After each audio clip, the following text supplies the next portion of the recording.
Okay, good afternoon, everybody. Good afternoon, good morning still.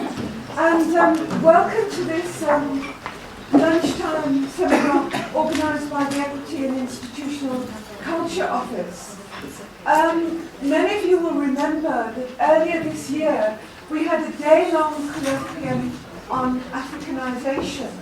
And this session follows on from that because it was decided following that day-long session that what we really needed was to look at knowledge more closely. So this lunchtime session is a closer look at the idea of knowledge itself.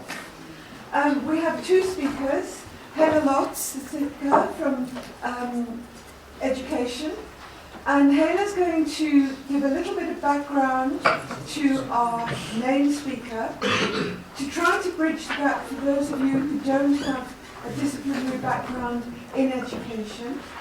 And then we have our main speaker, who's Professor Karl Maton of the University of Sydney, who's also a visiting professor here at Rhodes University in Cherkell. So without further ado, I'm going to ask Hela to begin and then to hand over to Karl. Thank you, Chrissy, and I'll just be relatively brief because Karl needs quite most of the time. So my job is really just to try to introduce the work of Karl a little bit so that we can position it and understand it in relation to other discussions about knowledge. So I think the first point that I wanted to make was really just, Dr. Badat always used to talk about universities as being places of knowledge. And this, of course, is something quite a huge open question. And we can then begin to ask, well, what is it about universities that makes them a place of knowledge? And if you look into the history of universities, you'll see that universities, of course, as we all know, are very well known for producing knowledge through their research function. And then they also have another really important role, which is to recontextualize and to reproduce and challenge knowledge through their teaching role. So I think that's where we can look at the work of universities and knowledge. But what we don't see a lot in the literature is this relationship between the teaching engagement with knowledge and the research engagement with knowledge. And this, of course, becomes important in discussions for curriculum transformation because the knowledge that you produce and the knowledge that you're recontextualizing are quite closely, often there's connections between them, but not always very well clarified. So, there's lots of debates that go on also around knowledge in universities, and particularly the discussion about, what knowledge is produced, by whom, for whom, those kinds of discussions. And then there's also the big discussion about how knowledge is produced, and that's the methodological discussions, which we're all very familiar with. And these are all, as we know, both political, but they're also epistemological, and they're also ontological. They're about reality, they're about how we know reality, and also the politics of what we do and say as we work with knowledge.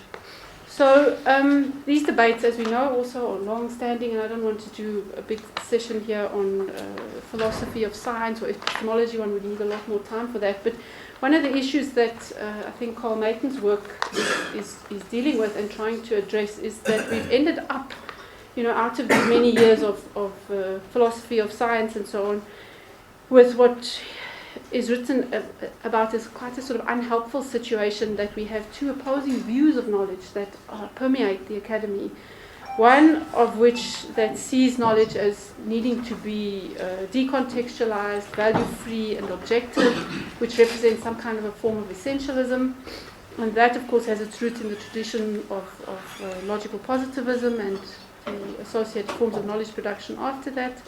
And then secondly, there's another view about knowledge that it's just located out of socially and historically constructed and is very much closely related to relations of power only.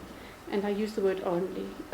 And that leads to a certain kinds of relativism, which have also been critiqued in the literature, particularly also out of the postmodern tradition and so on. So there's kind of like this difficulty in the way in which knowledge is emerging in the university situation and in education.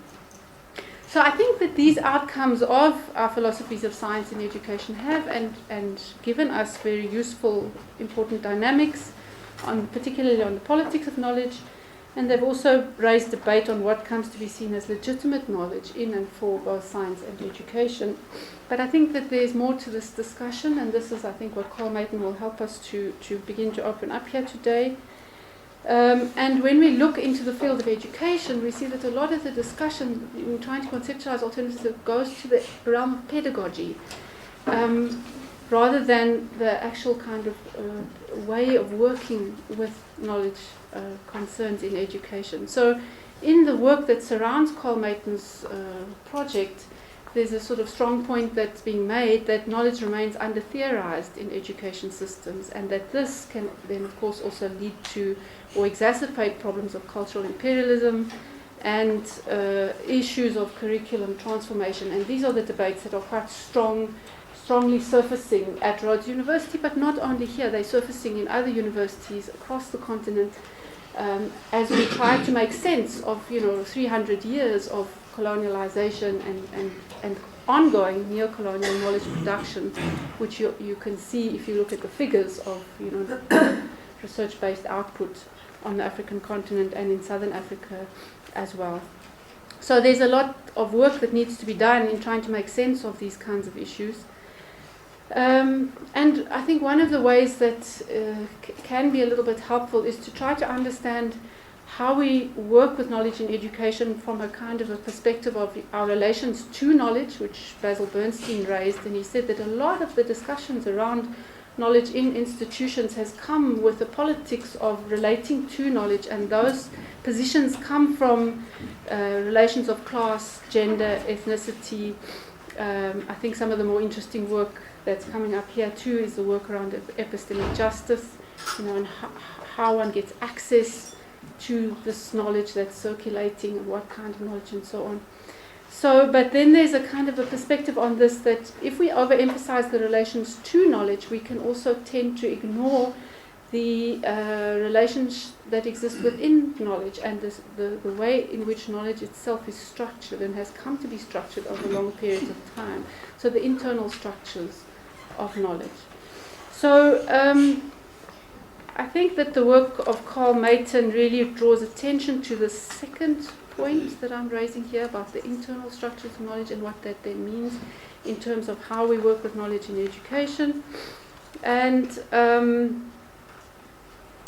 he actually makes the point that a lot of the work on knowledge in education tends to treat knowledge as homogeneous, as if there's no inner structure within knowledge, that knowledge has no properties and powers of its own, which have emerged over time in history, and so on. So you end up then with the point of view that all knowledge is treated as the same thing, when in fact social scientific knowledge or natural scientific knowledge or environmental scientific knowledge could be different, and we need to understand what the structures of knowledge are in order to understand its role in education better. So I think that these kinds of issues, again, if we don't do the work carefully, we can end up flattening the knowledge discussion, and we can also end up with further exclusions, and hence it's really important for us to look into these issues in more detail. And I think that this is the point that Karl Maton makes when he talks about knowledge blindness, which I think he'll bring out further in the talk today. And then I think just the last point that I want to make is that if we look at some of the sociology of education work, and Karl's work is located very strongly in the sociology of education, you also get another kind of long-term view of the sociology of education, which talks about, and Margaret Archer makes this point about, she talks about there's an endurance in the structural conditioning of interaction and change in education systems. So we have these long-term continuities in the way in which education systems are structured. And of course a key part of that is also the way in which knowledge itself has become structured and is worked with in the education system. So the sociologists of education that are working with Karl and others are suggesting that we need a new approach to understanding these cultural and social dynamics of knowledge and their role in education, and they're working with the perspective, not the earlier one that I talked about, the essentialist or relativist perspectives, but with what they call a social realist perspective on knowledge, and trying to then analyze the relationships that exist within knowledge and how knowledge itself is structured, and then what that means for education and society. So in a way, what this work is doing, I think, is it's beginning to open up perhaps, an additional way of looking at the one that we're more familiar with, which is the relations to knowledge, out of perspectives of power, class, and so on and so on. And maybe if we can do both of these jobs well, we might be able to get a much stronger and better purchase on the core issue, I think, which is emerging in our societies, and that is to make sense of what knowledge we are actually producing and working with in our institutions, and where that is coming from, and what it actually means in the contemporary world in which we find ourselves, which, as we know, is increasingly complex. It's also been called things like a knowledge society, and there's lots of critique of that. So it's actually quite a kind of complex space. So I think careful educational research is quite important for this, and we're very grateful that Professor Maton is here on invitation of Chrissy and Sue and the Heretical PhD program. Thank you. And without further ado, I'm going to hand over to Karl. He's going to talk for about 55 minutes, and I just want to say before he begins that we're very grateful to him for doing this lunchtime session. He's been working with our PhD scholars in Heretical and in education for the last day and a half, very hard, and now this afternoon he's got to rush off to Cape Town. So thank you, Karl, indeed, for doing this. Thanks very much, Chrissy. Thanks, Rhodes, for inviting me. Thank you for coming at your lunchtime. This is tea. I should be drinking this regularly, as my alarm has just told me it's bedtime. I'm on Sydney time still. So I've entitled this talk Heretical Knowledge for two reasons. Firstly, because seeing knowledge has become viewed as a heresy in many educational contexts. And secondly, because when you do see knowledge and you analyze knowledge, you discover that many of our cherished beliefs, many of the things that we take for granted about education and that currently dominate educational research and policy are actually not as well founded as we might have thought. I'm not going to set forward the realist position or a realist position or anything like that. I'm not a big fan of manifestos because I'm not really seeking election. But I'll just highlight what being real about knowledge can show us, and I'll give some examples that are intended to be slightly provocative or hopefully vaguely entertaining, or something that can at least keep me awake, if not you. So let's try this clicker thing. Does that work? Ah, excellent. So I'll begin by arguing that educational research is often blind to knowledge, the very basis of the field of education, and that seeing knowledge is heretical and viewed as morally and politically dubious. And then I'll introduce a few ideas from an approach that explores knowledge, and I'll very briefly illustrate how they can reveal things about education that are themselves often viewed as heretical at the moment, such as negative consequences of constructivism as it's currently experienced in Australia, for example, where it's dominant in secondary education, some of the negative consequences that can have for certain students. And then I'll explore how this orthodoxy of knowledge blindness dominates educational research. I'll show why approaches such as the one that I use may be viewed as slightly heretical, and how other ideas can become seen as more sort of morally virtuous, even though they don't have any evidence. So I'll be focusing primarily on educational research, but this isn't an academic exercise, talking theoretically and using theory for this sort of stuff, because if we want to improve education, as we all know, we need better explanations of educational problems. And what I'll be discussing, knowledge blindness, distorts and obscures that process, such that not only educational research, but also education itself can't be improved. Knowledge blindness is a serious problem, I think. So I'll start with the sort of knowledge paradox, as I call it, which is that according to many thinkers, we're entering a new era, the network society, knowledge society, late modernity, liquid modernity, whatever you want to call it, really. Loads of names. But in the main, these accounts share two principal features.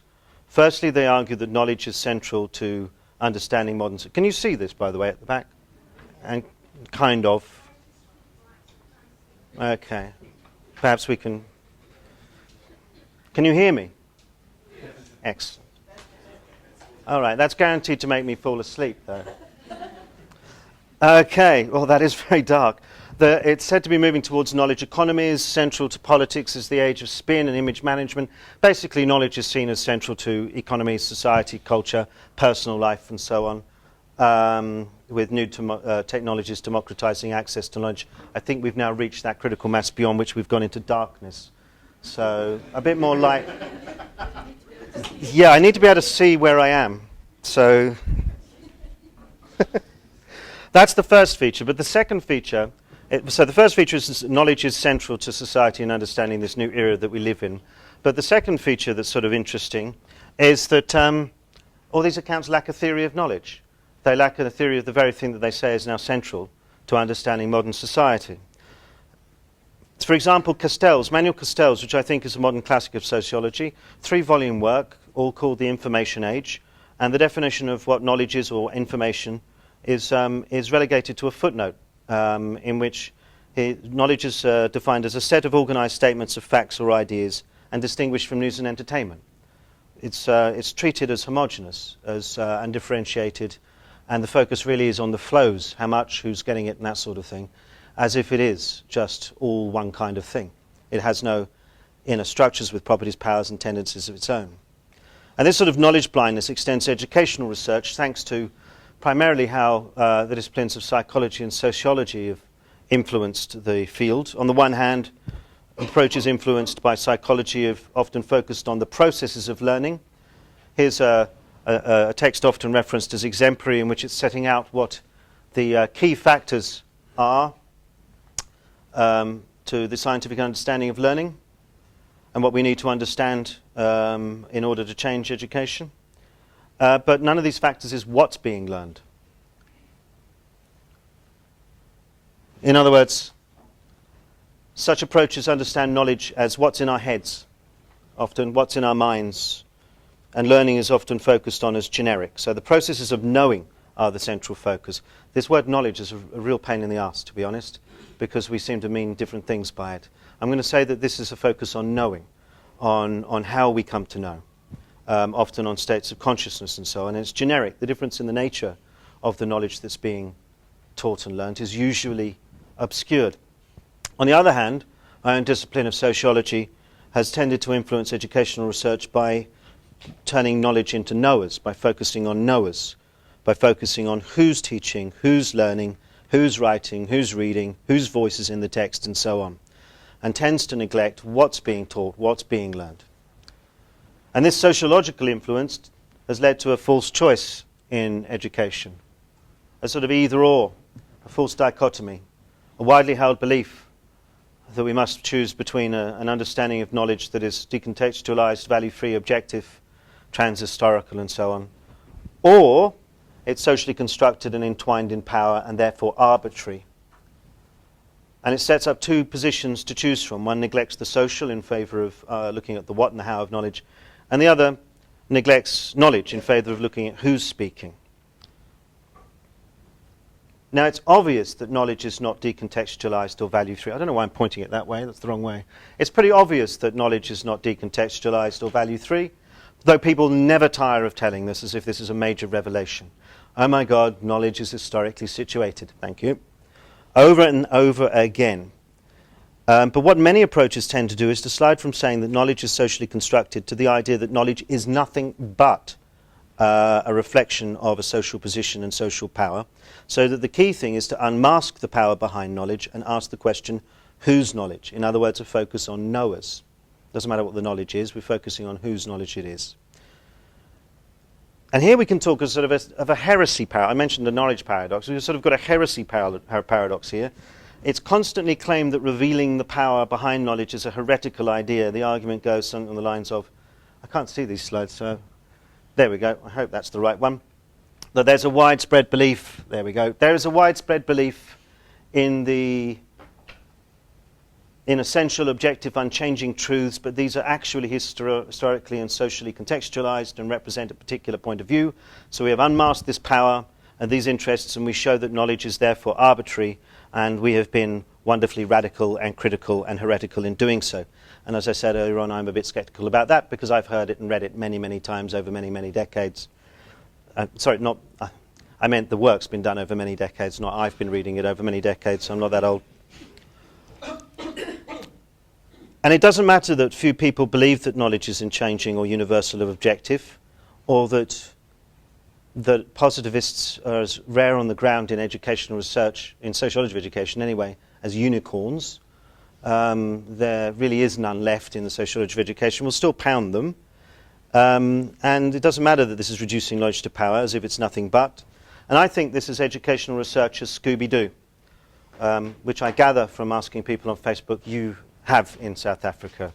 I hope so, because otherwise this is making no sense whatsoever. Do you have Scooby-Doo on television? Okay. Well, every week we find out that it's really not a ghost in the amusement park, that we were really fooled into believing it was objective truth, but it was actually Old Man Withers who owns the deserted amusement park, and he would have gotten away with it if it hadn't been for those pesky sociologists. And in this context, reducing knowledge to power, I think, isn't heresy at all. It's actually the orthodoxy in the fields I work in many of them. And this form of proclaimed heresy is, in fact, the sort of mainstream. And it's a problem. Now, often work in education combines these concerns with knowing and knowers, and they're both useful. They're both useful. I think they're great. They have a lot to tell us. But the problem is that knowledge gets excluded. So we tend to be knowledge blind. We're looking at knowing and knowers, but not knowledge itself. And this limits what Pierre Bourdieu called the space of possibles, the range of stances that actors see as viable and open to them within a field. So here, knowledge that's permissible to study tends to be understood as subjective knowledge, both in the sense of what goes on in people's heads, or what I've called knowing, or in the sense of reflecting the particular vested interests of certain social groups, or knowers.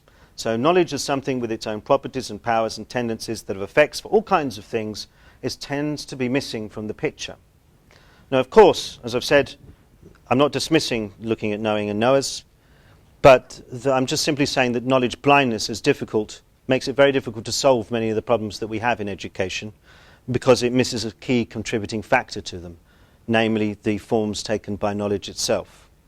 And it gets worse, as trying to explain or explore knowledge is usually morally blacklisted. So most people are happy to accept that there's something called chess that's neither a particular game of chess nor some sort of platonic ideal of chess, and that saying chess isn't being essentialist or idealist or denying agency to chess players, but as I'll discuss later on, the space of possibles in education tends to portray the term knowledge that way. And if you discuss knowledge as an object or disciplinarity or something like that, you're likely to find yourself portrayed as essentialist, conservative, reductionist, denying agency, and so on. So all of this should be surprising, because knowledge is the very basis of education as a social field of practice. It's the production, the recontextualization, the teaching and learning of knowledge that makes it education and not something else. So you'd think that academics would recognize the very thing that they work with, but I can forget what the word adverb means and still speak English fairly fluently. And so having a theory of knowledge isn't a prerequisite to being able to work with it.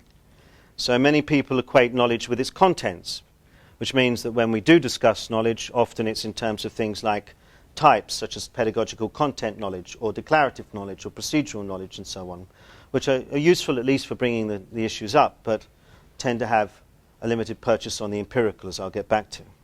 Okay, so now the obvious point, and I'm already behind, that this raises are how can we see knowledge, and why should we bother? I'll go through this very quickly.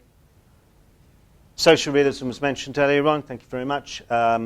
It's a sort of broad coalition of thought that sort of emerged from the late 1990s. You can see the focus of the kind of work that it began with, recovering for, arguing for, founding, reclaiming, basically trying to bring knowledge into the picture. And it says that knowledge is social, yes, but it is also real in the sense that it has effects, thus the name social realism. And a key theoretical framework in social realism is called legitimation code theory, or LCT, which I don't have time to go into. It's a complex conceptual toolkit for empirical research being used by scholars in a host of countries and disciplines. I'll introduce a couple of ideas from LCT, so it'll give you a flavour of what I'm talking about, and and we'll need them for when I'm making my first heretical set of suggestions. So I'm going to introduce some concepts. How are you doing? All right, bearing with me? No? Oh, Christ. Okay, well, I'll carry on anyway. All right, well, the concepts I'm going to introduce you to, don't worry if you don't get these immediately. Just let them flow over you. They'll make sense in a minute. But just for the and for those who've been coming to my lectures the last couple of days, this will be you should be able to do this for me. This is some tools for seeing knowledge, and this simply starts from the very simple point that all knowledge practices are about something and by someone. They're by someone and they're oriented to or about something. And that sets up relations to objects and subjects. Even if I'm talking about myself, I'm maybe the subject and the object, but I can still make this analytical distinction. And this sets up two relations, and these relations are called in LCT, they're called epistemic relations between knowledge practices and the part of the world they're about, and social relations between knowledge practices and the subject or the author or the actor making them. And they can be used to look at all kinds of practices, but I'm going to focus on knowledge claims. And really simply put, you can emphasize one or the other or both in different ways, and that's what the plus and minus is, stronger or weaker, more or less emphasis, and they give what's called specialization codes, which gives you a set of organizing principles to analyze knowledge with. So each of these strengths is relative. There's a continua of relations to the object, or knowledgey stuff, to be simple, and relations to the subject, or more knowery kind of stuff. And then we can use this to distinguish different kinds of codes, which starts giving us a means of analyzing organizing principles, as I'll show you in a minute. So, for example, a knowledge code, if you emphasize the possession of skills, procedures, things to do with relations to the object of study, and you'd say anyone can use them as long as you're using those skills or procedures. It doesn't matter who you are. You've got weaker social relations. That's called a knowledge code. So in maths, people claim that they've solved a mathematical theorem because they've done it mathematically, not because, they're English or support Manchester United or anything like that. Although I still think that's a really good reason for that you're great. Or a Noah code is what I'm just about to do now, which is where it doesn't matter what you're looking at and how, it's who you are that matters. You've emphasized social relations to the subject. That's a Noah code. That could be, there's all sorts of things. People talk about having an ear for music, an eye for art, some sort of cultivated gaze, or they may say, I know because I'm a woman, feminist standpoint theory, or the Mozart was great, it was genius, born genius. There are all kinds of Noah codes. You can also have an anything goes kind of thing, doesn't matter what you're looking at and how, or who you are, and also an elite code, where you have to have the right kind of knowledge and be the right kind of knower. So, for example, in the early Enlightenment period in England, start of the scientific revolution, lots of women doing, lots of female scientists doing scientific experiments. They were doing the ER stuff, they were doing all the knowledgey stuff, but they weren't considered legitimate scientists because it wasn't enough at that time to be doing scientific experiments. You also had to be an English gentleman, so you had to be a certain social class and a certain social gender.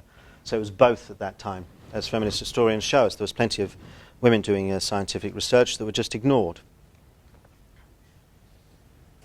So these aren't dichotomous types or anything like that. We can analyze stuff that goes across these boundaries, and we can analyze change over time through them.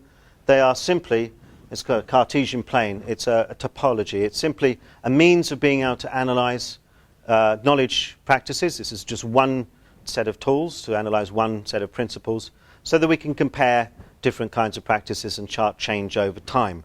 And people are using this at all sorts of, from the whole educational system to individual parts of single texts, all the way up and all the way down. The last thing I need to explain to you is the notion of a code clash. So you can have a clash between codes. For example, I might ask you what happened in the year 1492, and I'm really wanting knowledge. I'm a knowledge code, and you might say, I don't know, Karl, I wasn't alive then. And you're giving me a Noah code response. So you've either not recognized the code that I'm requiring, or you've recognized it but think, sod you. And you're trying to change the basis of the code. So you have code clashes between people, code clashes, all sorts of things. I'm going to use that in a minute. How are we doing? Because I sped through that. Sorry, I like stopping and asking where people are, see if I can wake them up again. Usually I just throw in swear words every 15 minutes, and that usually does it. Now, the reason I just gave a crash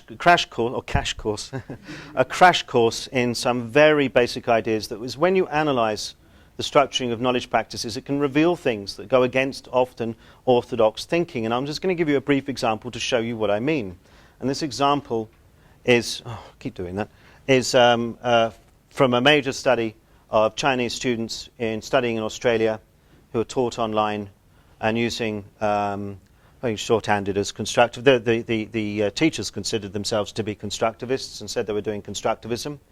And I've chosen this in my other examples deliberately, by the way, to be as far away from South Africa as I possibly could, because I thought it would help you to show the sorts of issues I'm trying to highlight without the kind of emotional noise that often can come in. I just want you to see knowledge and see what the kind of effects may have, rather than just getting bogged down in context. But I'm sure that you can do the mental labour to sort of analogize over to whatever you're interested in. Now, most work on how Chinese students studying in other countries has been done have focused on the student only. So they'll say these Asian students do extremely well because they're hardworking, because they're Asian, they're Chinese, they're hardworking, that's part of their culture. Or these Asian students do really, really badly because they're overly hardworking, they're overly focused, they're overly specialized, because that's what they're like as Asian students. So exactly the same arguments actually are used for why they do well and why they do badly. And it's all focused only on the student. So they ignore the knowledge practices that these students are actually engaged with. That's a sort of form of knowledge blindness. They're just looking at the student and the kind of student, what they're like, and maybe their mental processes or something, but completely forgetting that practices are the outcome of the meeting of two histories or two logics. For example, the dispositions that people bring to a context and the nature of the context itself. And so what we can do then is that analyze those two things, the dispositions that people bring to that context, the nature of the context, and then see how they relate to each other. Understand the rules of the game, and whether these students are attuned and ready, or whether there's a sort of code clash of some kind. So this study analysed three main issues. Just what I said, the educational dispositions that the students brought from their heritage culture, in this case China, what Bourdieu called their habitus, or Bernstein calls their coding orientation, or just dispositions is fine. And secondly, it analysed the nature of the learning, the online learning that they did in the Australian university, its curriculum, its pedagogy, its forms of assessment. And then thirdly, analysed the experiences of these students while they were at university. Involved a whole series of in-depth interviews with these students and focus groups and teaching materials and all that stuff, and you can always find out from me later on what it involved. It's a detailed, rich study, very empirically rich, and I'm just about to do brutal disservice to this study by reducing it down to like a couple of slides and about 5 minutes. So it's not that simple. Caveat aside, here I go on with saying it's simple. But I always feel really bad because I'm going to really brutalize this down to something quite simple. So in brief, the research found that the students brought experiences of education that downplayed anything concerning the student as a knower, such as personal experience or personal opinion. These were viewed as unimportant by these students. Their experiences of teaching excluded using personal opinions or personal experience in any way, shape or form as the basis of making claims to knowledge. Instead, their past education emphasized content knowledge and the transmission of that content knowledge by teachers who were considered to be expert in the content knowledge. And to do well, you didn't talk of your own ideas, you found the right answers in textbooks and from what the teachers told you. Teaching was very explicit, clear instructions for what students should learn. I'm not saying this is a perfect description, by the way, of Chinese education. I'm saying this is the expectations of education that the Chinese students had brought with them. There were strong boundaries between academic and everyday knowledge, and an emphasis very much on the collection of content. So their coding orientations, their educational habitus, their disposition, whatever you want to call it, emphasized knowledge, skills, and procedures as the basis of achievement, stronger epistemic relations, and downplayed anything to do with personal opinion and so on, so as weaker social relations or a knowledge code. So that's the things that they brought, the knowledge practice expectations, as it were, that they brought. What they encountered was a little bit different. The teachers at in these courses at the Australian University downplayed knowledge, downplayed explicit instruction, treated knowledge as arbitrary, and weakened all boundaries around knowledge. Teaching was based on the idea that learners create their own knowledge based on their own personal experience, and they described themselves, the teachers did, as co-learners, as participants in a partnership of learning. They expected the students to organise everything themselves, and that most of the learning would happen in an online community in discussions among the students where they could share their experiences and their ideas based on their own personal history. So the code of the host culture that the students were in downplayed knowledge and explicit procedures of any kind, and saw the student as already a legitimate knower. So it was weaker epistemic relations and stronger social relations. So it's a knower code, to be really kind of simple. Now the experiences of China, so we've now coded the knowledge practice expectations and the knowledge practice experience that they were coming into. The experience of these Chinese students in this environment was difficult. They didn't understand the rules of the game. They didn't use personal experience, for example, as they were meant to, because they didn't see it as legitimate knowledge. They didn't feel part of a knower community because students aren't experts in knowledge. They thought peer discussion online was pointless. They didn't see the pedagogy as teaching at all. They described their teachers as tour guides or passive assistants. This is a typical quote. I like this one. I use this a lot. I feel that teachers do not teach in online classes. They raise a lot of questions for us to discuss. What are they teach us? They teach us nothing. They asked us to think, but what if I can't think of anything? I could sit there thinking all day, not sleeping at all, but I still can't think of anything, so I don't think that they're teaching me. In short, these students couldn't see the knowledge that they were meant to be learning. They were looking for stronger epistemic relations, and they could see none. They saw only weakness. They saw, or an absence of that. And they didn't see themselves as legitimate knowers because that was contrary to all their expectations and their dispositions. So they already brought weaker social relations. And they were not taught how to be the right kind of knower. This wasn't made explicit at all. There was nothing in this that said, this is what you used to do, the rules of the game are different here, these are the rules of the game here, and this is how it works. So they experienced a relativist code, they experienced a vacuum. Nothing seemed to be the basis of achievement. And their response to these feelings was to continuing doing what they've already did. They continued their previous practices. They treated assignments like traditional essays, only read the online comments by the teacher, synthesized personal opinions out of the literature and out of anything the teacher may have said. And this resulted in them feeling abandoned and lost in a vacuum, like a hermit. No one cares what I'm doing. I'm lonely. They spoke of feeling inferior, insecure, anxious, frustrated, helpless, guilty, and anything but empowered. And all the teachers in this study were very, very well intentioned. And they all believed, hand on heart, completely convinced that this form of pedagogy was good for everyone, everybody. Now that's a brief outline of that research, but it's enough to highlight what the theory is doing here, which is trying to bring knowledge or knowledge practices into the equation in a way that can relate it to other factors. So unlike existing research on this topic, it doesn't just focus on the attributes of the students and heap the blame or the praise on them. But, I mean, after all, no one tells them how to do this in this particular example. It tries to bring knowledge practice into the picture and show how these bad experiences of these students are the result of a code clash between their dispositions and the knowledge practices of the code they encountered at university. So it's more than just empirical description that's typical of this kind of research as well. This 80,000 word, very empirical research that can be reduced in some ways to this conjecture that if you put knowledge code students in a knower code environment, they don't see the SR+. They don't see the knower stuff. And so they experience it as a vacuum leading to bad effects. That's a conjecture that can be taken away from that and used elsewhere. And in fact, this PhD student, this is her PhD, Rainbow Sahung Cheng, and she's now doing, based on that conjecture, she's doing the opposite way around. She's now studying Western students in Taiwan to see how knower code students do well in or not in a knowledge code environment. But by bringing knowledge into the picture, it sort of begins to offer ideas for how to potentially improve education that are at the moment rather heretical. For example, it suggests that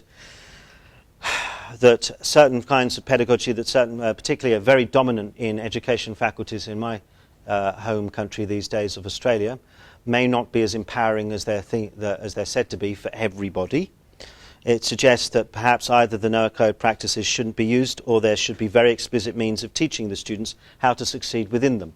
The problem is that for the sort of teachers that we were studying, is that they would see that attempt to make it explicit as against their own beliefs about it being something the students should make up for themselves. So there's a sort of double bind to this. But it starts putting us into the thought processes of how we can overcome this sort of stuff. Okay, this is a sort of whistle-stop tour on heretical points, just to see if I can keep you awake in this gloom of darkness that we're now in. Here's another one. Another widespread belief that may not be true. And that's basing knowledge claims on identity as a powerful political move. I'm going to take another example from elsewhere, British cultural studies. So after its birth in the 1960s, cultural studies was associated with a radical political project. It worked closely with student groups, it worked closely with the campaign for nuclear disarmament, it worked closely with left clubs, left-wing clubs, all sorts of working men's clubs and so on, as they were called then, working men's clubs. It was described as a radical educational movement that brought the experiences and the knowledge of marginalised social groups, primarily the working class, into education. And it aimed to break down boundaries between disciplines, between academic knowledge and everyday knowledge. Although it was named cultural studies, the definition of culture and the definition of studies were held open. Its object of study, its methods were hypothetically boundless. So it represented weaker epistemic relations. And it was also associated with stronger social relations in terms of a cultivated gaze, as it's called. A cultivated gaze required to appreciate culture. So it brought everyday culture into classrooms as a means of engaging students. But it then emphasized that this was a means of teaching a literary or a theoretical way of understanding. It didn't just leave them where they were. It aimed to build on the experiences of students, but not end with those experiences. They explicitly argued against what Richard Hoggart, one of the founding figures of cultural studies, called that sloppy relativism which doesn't stretch any student because they are, in all their own, they are, after all, in their own ways, doing wonderfully. So they aimed to help students develop a cultivated gaze, a literary imagination. I said earlier on there are different kinds of Noah codes. This is a cultivated Noah code. Legitimacy resides in the Noah's gaze, but it's one that's cultivated and thus can be taught to anyone. It has a democratic potential to be taught to almost anybody, if you find the right pedagogic means. In the mid-70s, this changed, and that potential was quickly shut down. The political project of bringing in marginalised social groups became one of giving voice to those groups in the sense of valorising whatever they said. And a series of standpoint theories introduced the idea that you know by virtue of your social background. So feminist standpoint theory described existing work in cultural studies as simply reflecting the interests of the men who'd been doing it, and said it was utterly irrelevant for the understanding the experiences of women, which only women could understand. And that was followed by similar interventions in the name of race and also sexuality. And each time primary experience was emphasized over any sense of intersubjective detachment or anything above the individual. And it was based on social categories, and that's what's called in LCT a social Noah code. So a cultivated Noah code is based on educational dispositions, on a cultivated gaze. A social Noah code is based on socialized dispositions. It's your social background. So both say who you are is more important than what you're studying and how. Both have weaker epistemic relations and stronger social relations. But the social Noah code cannot be taught or learned. You are legitimate or not already. And this code has been widely viewed as liberating. It was put forward at the time as carving open a space for people who'd previously been excluded. It also feels incredibly powerful for those who wield it. It is. But what are its consequences? Well, if you analyse the organising principles of its knowledge practices, we can explore those tendencies. And one of them is fragmentation. If one Noah category is the basis of a critique of past work in the field, it is very vulnerable to the same strategy. A new Noah can emerge to claim their voice is being silenced, and with each new Noah that comes in, the category gets smaller and smaller, each with a strongly bounded social relation and their own unique knowledge. So we get this endless list of Noahs, increasing number of adjectives. So for example, we might start like cultural studies did with class, and I say, I know because I'm working class, and then, I don't know why I keep doing that, gender, so I've criticised that class basis on the basis of it being a gendered voice, and I say that I'm talking on behalf of working class men, I know because I'm a working class man. And then I get criticised for silencing the issue of sexuality. So as well, okay, I know because I'm a heterosexual white working class man. And the categories of identity are absolutely endless. So it could become an English Oxbridge educated white heterosexual men of working class origin who live in Australia. Until it finally reaches me. But then we must read our Deleuze and Guattari and others and remember that we're always in a state of becoming. So it's me this minute.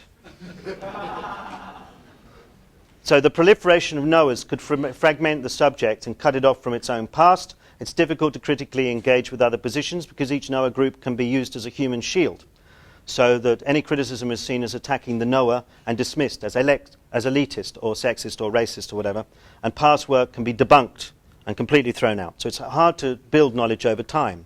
And fragmentation also makes collective action almost impossible. It encourages struggles between different knowers. For example, in cultural studies, there was what I call an argument that people were prolier than thou.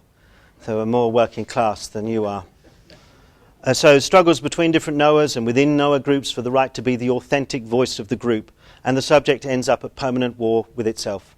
In the case of cultural studies, the founding centre and the mecca, as it were, of cultural studies was the Birmingham Centre of Contemporary Cultural Studies at Birmingham University.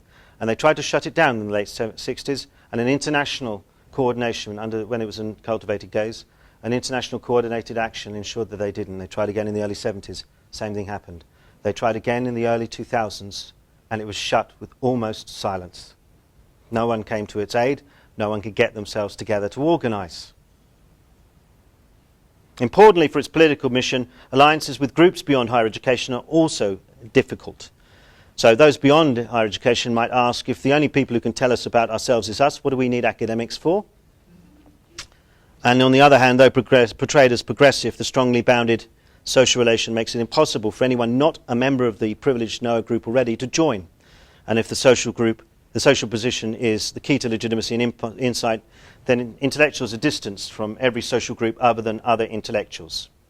So either way, if your knower group won't join in, it can lead to a substitution. So, for example, in cultural studies, it led to claims that when the working class weren't turning up in sufficient numbers into higher education, people started arguing that academics were a kind of intellectual proletariat, or organic intellectuals and so on. So they kind of substituted themselves for the working class. And it also leads to a withdrawal from political engagement. All I'm doing is analysing the intrinsic tendencies of the social knower code. It leads in ever-decreasing circles to what I like to call hermeneutic narcissism, where the author is able to talk about themselves, their experiences and their feelings, and that's it. There's no intellectual criteria for any position being better than anything else, which encourages relativism and nihilism. So it's hard to intervene politically when it's all just a matter of perspective. So there's a host of other dynamics like this that how it tends towards particular kinds of pedagogies or particular kinds of writings. I should emphasise, I'm a huge fan, particularly of early cultural studies. This isn't an attack on cultural studies. It's an analysis, as I said, of the intrinsic dynamics of this kind of knower code and how they may develop over time. It's also not inevitable. You can counter these things, but it's a useful way of understanding the implications of ways of claiming knowledge, and it shows how seeing knowledge can show us what is usually believed to be very liberating and powerful can actually be anything but. It can actually lead to your marginalization. So we have to think about these things that we just take for granted often. I wish I had time for more heresies that result from seeing knowledge, but I must move on to my last question, which is a big one. How do some ideas come to dominate education, research and practice, and others become heretical? So I'm really going to look for why knowledge blindness is dominant. How are we doing? Because I'm going very fast, aren't I? You okay? You good? Now, the orthodox explanation as to why some ideas dominate a field and others echoes Marx's, particularly in sociology, which is where I'm from, echoes Marx's famous saying that the ruling ideas of any age are the ideas of the ruling class, and most sociological theories highlight who is speaking in this manner. Standpoint theories may point to the social category of the actors involved. You might describe the technology, theories of technology of control, or if you're Bourdieuian, you might argue that the dominance of ideas represent the dominance of actors within a field thanks to their capital, and many other examples. And what all this shares is an emphasis on knowers. A set of ideas is seen as dominant not by virtue of something about those ideas, but because of something about those who advocate the ideas or whose interests they serve. Well, that may be true, but what if the structuring of knowledge as well played a role? And that's all that LCT tries to see as well, is what if the knowledge itself may actually play a role in all this? And I've been trying to show how it might. So I'm going to introduce the notion, just to explain this one, that intellectual and educational fields have a feature called a cosmology, a way of seeing the world. Ernest Gellner described an ideology as a system of ideas with a powerful sex appeal. And so a cosmology is what makes something sexy or not. It makes one set of ideas sexy and another not so hot. So it underlies the way practices and actors are differentially valorized in education and elsewhere. And every field has a cosmology, and it may be influenced, and I'm going to stick with specialization. There are 5 dimensions of LCT, but I'm only focusing on one here. I'll stick with specialization codes and say that it's influenced by epistemic relations and social relations in various ways.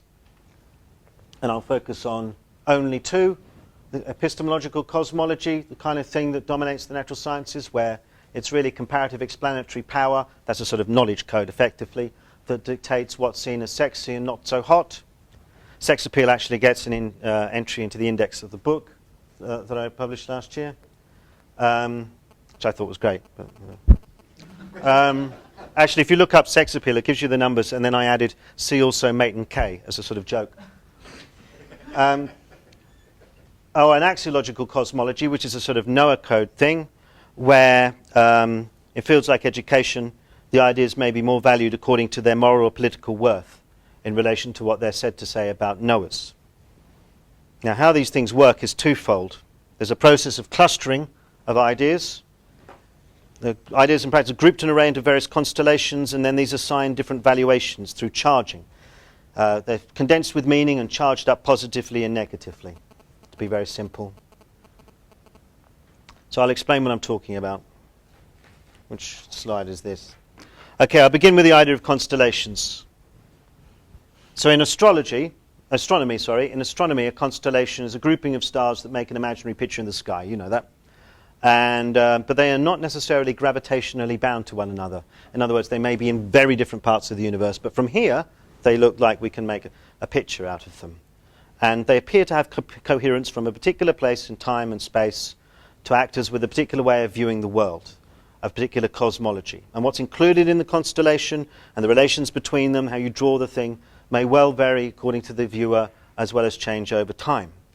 So think about, I look at the stars, I can't see any constellations, and I can't even see these constellations. People start drawing the lines, and they say, oh, look, it's a lion. I go, really? And we also know that in different cultures, there's been different ways of drawing these things, and it kind of lives off the back of that.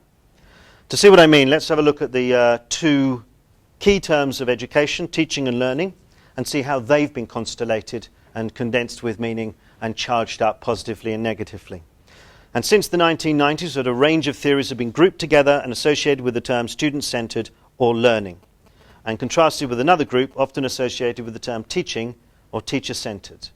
So, for example, some key figures in advocating this sort of student-centered approach have argued that there's been an unprecedented convergence of learning theories. They share fundamental assumptions and foundations, and they're fundamentally opposed to traditional theories of education. And they describe this development as the most substantive and revolutionary change in learning theory in history. And this proclaimed revolution includes a wide range of theories described as student-centered learning environments, they call them, and contrasted with teacher-centered ones. There's a list of some of the ones that they point to. There's loads of them. And these camps are then associated with a range of beliefs and practices and ideas and so on, creating 2 constellations. So this comes from Jonasson and Land, and they're introducing these things, and they describe all these kind of characteristics as being student-centered and teacher-centered. I've actually called them poles here, but they are just a list of 2 things. Now, this list can seem arbitrary and random. It's got all sorts of stuff in it. But I'm arguing that this is the result of a cosmology. It's organizing principles at work here. Something is setting this up and bringing things together and charging one up as positively and one down as negative. There's a principled way of seeing the world. They're not random. In this case, I'm going to race through this, but in this case we can see, like, for example, 4 main principles of opposition between the characteristics that are put together. For example, abstract and concrete. The teacher-centered is described as decontextualized, abstract, symbolic, theoretical, disembodied, distant from experience, and student-centered stances are contextualized, closer to authentic experiential reality, less abstract, more subjective and everyday, that sort of thing. Or we could look at structure versus agency. That's another way of cutting this cake. So teacher-centered are all stable, fixed, objective, external structures onto the minds of compliant, receptive and reproductive learners. I'm just using words out of this list. And the student-centered positions are equated with interpretation and constructive meaning-making by self-organizing intentional learners. Another one might be individual against communal, teacher-centered being individual, atomistic, independent, the student-centered being much more community-based and collaborative, and even things like different ontologies and epistemologies and disciplines and approaches and so on. One being equated with the study of external reality through objective, modelable ways of thinking, often lab-based psychology, and student-centered associated with studying the inner life of the mind and holistic approaches and that sort of stuff. So this example involves binary constellations that reflect a cosmology of at least 4 principles, and you could do more. And the constellations can, though, take different forms that shape the space of possibles in a field, that shape what's seen as viable and legitimate. So here, relations within each constellation are relatively strong.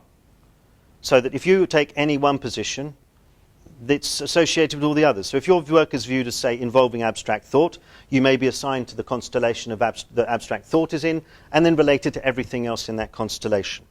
So you're likely to be viewed as a positivist, individualist, and against agency, regardless of whether you explicitly discuss any of those things or not. And relations between the two constellations are pretty strong. You have strong boundaries. So, for example, if students choose to have didactic pedagogy, it wouldn't be described as learners exercising their own agency. But the constellations are a portrait of the field by actors situated at a particular time and place, and this situated viewpoint unfortunately attempts to, well, does delimit the range of possible stances actors can see as available and viable and how they're combined. For example, these constellations exclude the possibility of combining stances from both poles, which actually is what teachers do. Writing about this reflects nothing in terms of what actually teachers do. They don't choose one pole or the other. They're picking stuff out from both. But it does really make them sometimes feel as if they're guilty of not doing a pure version of what they're taught to do.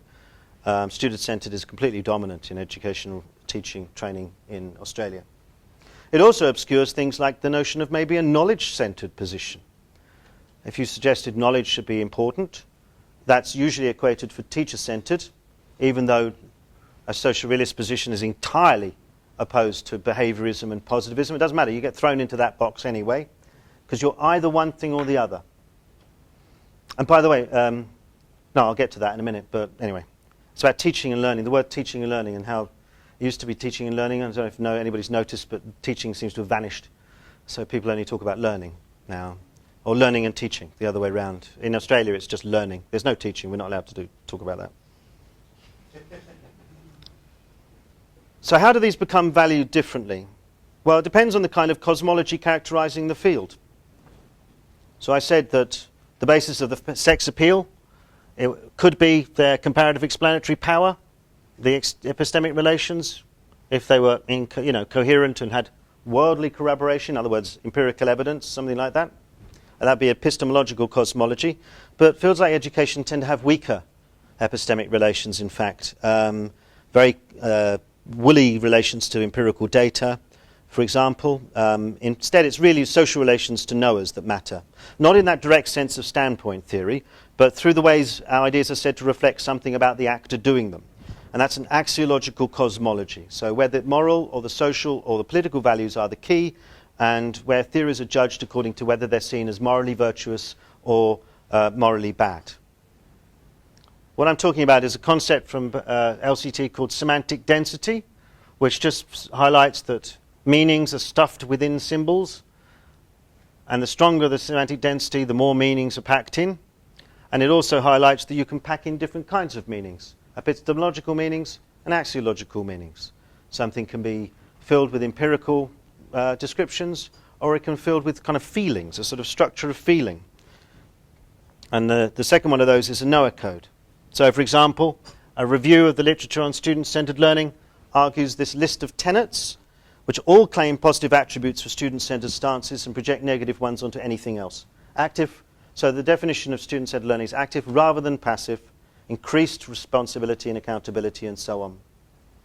Similarly, this quote, which is very typical of the literature on authentic learning, equates it with greater compassion, empathy, and open-mindedness.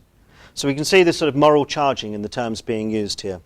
Authentic learning, deep learning, real-world relevance, or when it takes on a political dimension. So, for example, describing design-based research as socially responsible, or post-structuralist theories as critical theory, all of which are presumably opposed to other approaches that are clearly cruel, unempathic, and closed-minded, promote inauthentic, shallow, and irrelevant learning, and are socially irresponsible and uncritical. So intellectual stances can condense moral, non-intellectual things, moral, social, emotional, aesthetic, political, and so on. And when they're in binary constellations, one term is associated with all the others. So, for example, teaching becomes shorthand for teacher-centered, which then can be clustered with other things to become shorthand for authoritative imposition, disempowerment of students, disengagement from the experiences of learners, social conservatism, working for the interests of dominant social groups, and in other words, being traditional, backward-looking, neoliberal, and cut off, and an individualist. And in contrast, learning, just saying the word learning, kind of connotes in the air that you are all about creation from below and empowerment and the experiences of learners and social progressivism, political radicalism, and working for the interests of dominated others. So in other words, these constellations are axiologically charged and loaded with moral meaning, and then we use them in this way often to sort of condemn or cluster, boost as it's called, sort of show that you're really positive just by using the right terms. There isn't a basis for this way of talking, really. They basically condense not a structure of meaning, but more a structure of feeling. Epistemology is largely irrelevant. 40 years of research is typically against the portrayal of student-centered learning as necessarily and essentially socially progressive. It may very well be for some groups at some levels of education, but not universally. And the empirical research and meta-studies show that, as to all sorts of studies in sociology of education. So there isn't an empirical basis for saying it's always and necessarily socially progressive to do some things, and yet people still believe that they are necessarily always good, despite whatever the evidence might show. So what you're doing here is not ranking ideas in terms of the social category of the author. You're more positioning authors on the basis of what their choices say about them, their moral identity. So it could be, Bourdieu said taste classifies, and it classifies the classifier, which is a typical kind of Bourdieuian sentence, using the same word 3 times. But what he meant is that when we choose to do things like furniture, films, music, that sort of stuff, it not only is us classifying the world into what we like and what we don't like, but also it classifies us. It says something about us. And you get the same thing with your choice of titles, your choice of figures, the way in which you reference stuff, the way in which you use even things like brackets and stuff like that, and the way you write, and forward slashes and stuff like that. All these things tell you something, can reveal something about you in a field dominated by an axiological cosmology. It can show that you're one of us rather than one of them, that you're more moral than the other people, and so on. And you're associated with the right kind of beliefs. So these are mediated relations to the attributes of knowers, mediated through this constellation that's charged up with all sorts of meanings, and you can appropriate progressive credentials simply by adopting stances associated with others that are axiologically charged as radical and critical and working for dominated others, even when the effects of what you're doing is actually bad for people. It doesn't really matter. And other people can be condemned with guilt by association.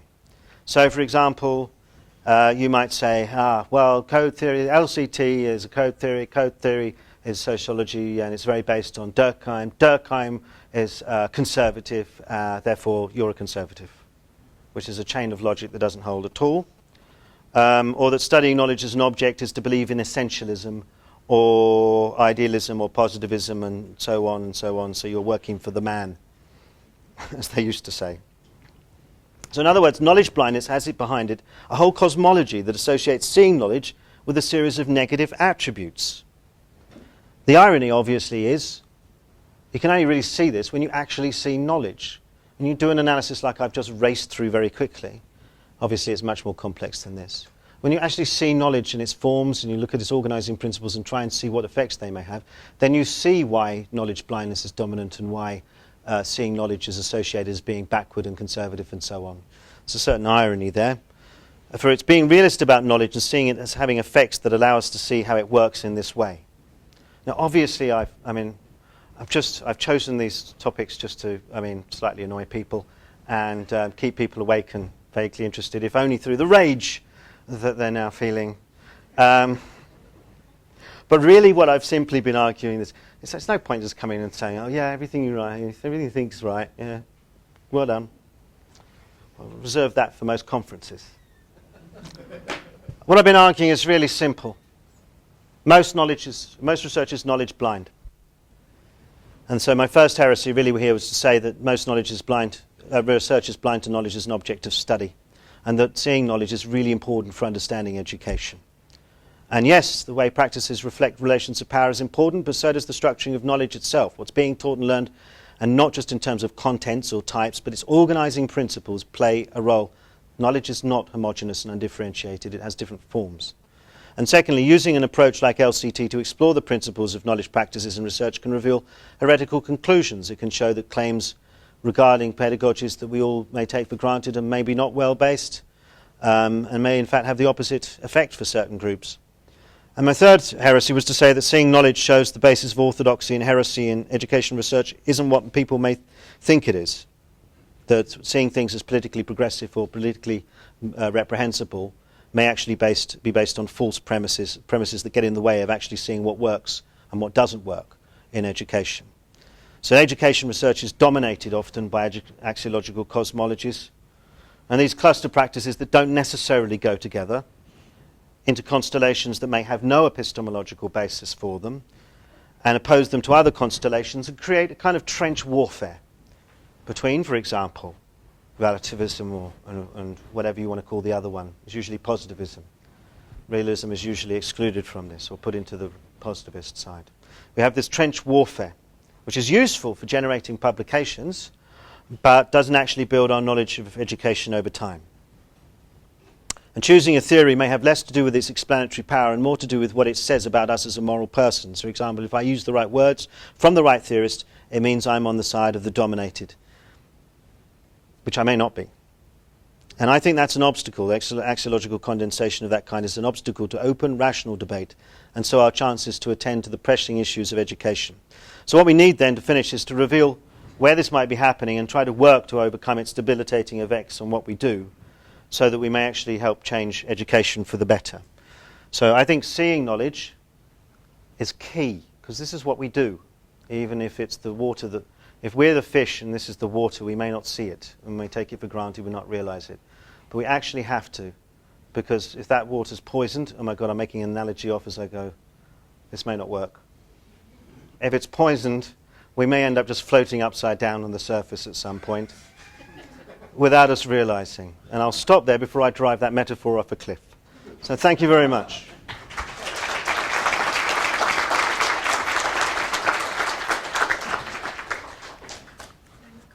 Willing to take any? Yeah. If anybody wants to stay for, We know people drink. are going to lectures, but if there are one or two pressing questions, Karl will take them. Ah, gee. Work calls. Everybody's happy. Well, thank you very much, Karl, for inserting ideas into our debate, which we'll continue as we go on thinking about Rhodes University and what this means here. Thank you very much indeed. Thank you for inviting me.